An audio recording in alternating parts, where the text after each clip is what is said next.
know she like it 'cause she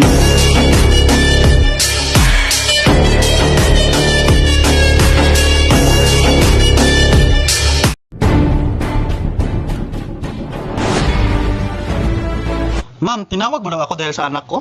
Oh yes, Mr. Ralph. Pinatawag kita dahil nahuli ko yung anak mo na nag-cheat ng exam.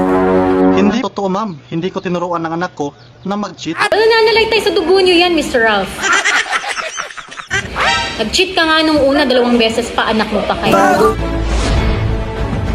Tinakot mo, magsama kayo. Total magkamukha naman kayo. Ang galing! Ang galing! Talagang magsasama kaming dalawa dahil hindi naman ikaw ang gusto ko, Lola. Aray mo! Bibi, para kang loto.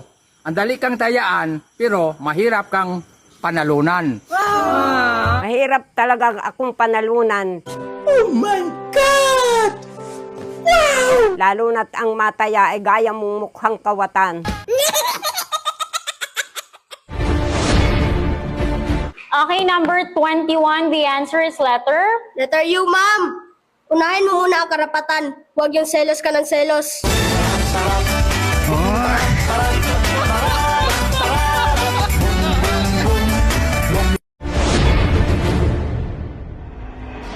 Okay, fill in the blank. Paunahan pa rin ang sagot.